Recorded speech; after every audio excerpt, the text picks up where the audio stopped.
The clinking of coffee cups, the low hum of conversations, and the faint scent of roasted beans filled the little corner cafe that morning.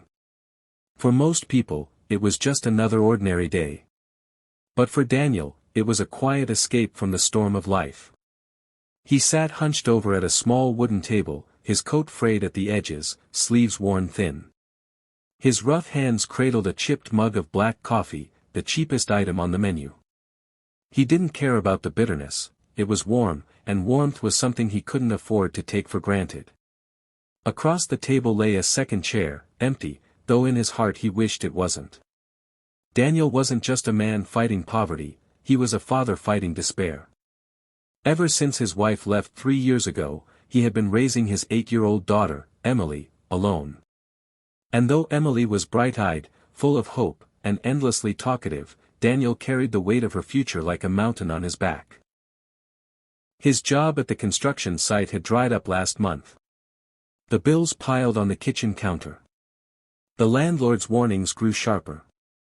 His only constant comfort was Emily's laughter, though even that sometimes carried the unspoken question every parent dreads, "Daddy, are we going to be okay?" So that morning, when Daniel walked into the cafe, he wasn't searching for coffee. He was searching for a moment to breathe, to gather the strength to face another day. But fate had a way of rearranging moments when people least expected it. Across the room, near the wide window that overlooked the busy street, sat a woman dressed not extravagantly, but with quiet elegance. A cream-colored blouse, delicate earrings, and a scarf knotted loosely around her neck. She looked like any other customer sipping tea before heading to work.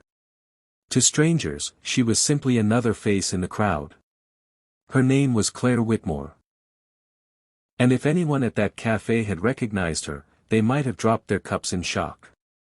Claire was the CEO of a billion-dollar tech company, a woman known for her brilliance in boardrooms, her face on magazine covers, her decisions rippling through markets. Yet that morning, she didn't look like power wrapped in designer labels. She looked human.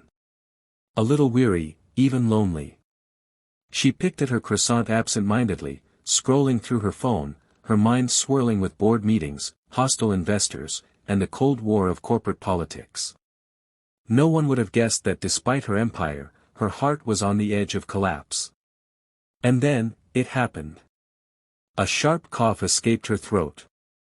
She reached for her water glass, but the cough turned violent. Her face flushed red, her breath short and frantic.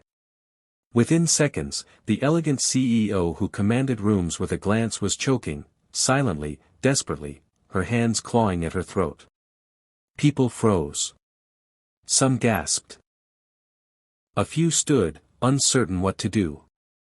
The cafe was filled with noise, but in that moment, it was deafeningly useless.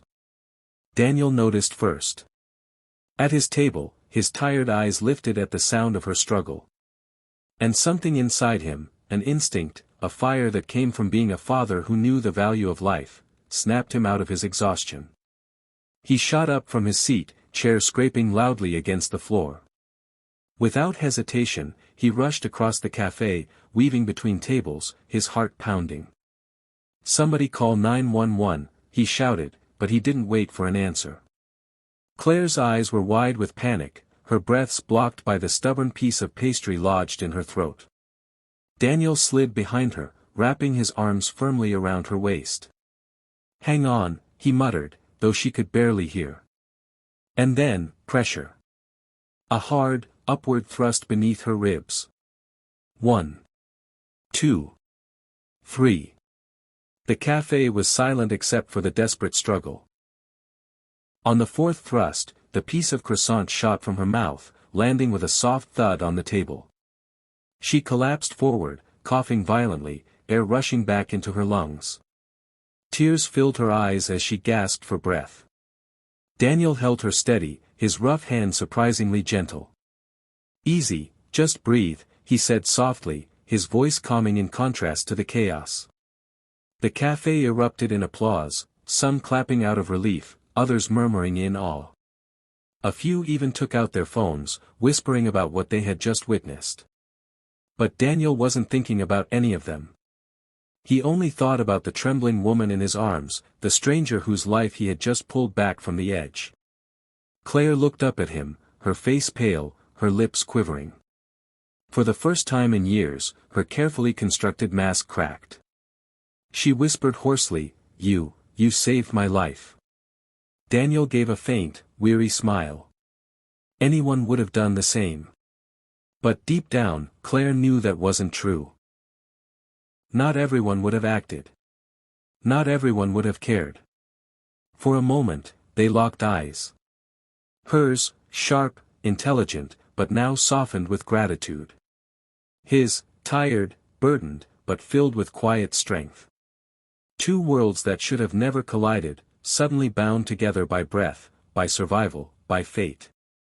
And though Daniel had no idea who she really was, and though Claire had no idea what storms he carried, both felt something shift inside them.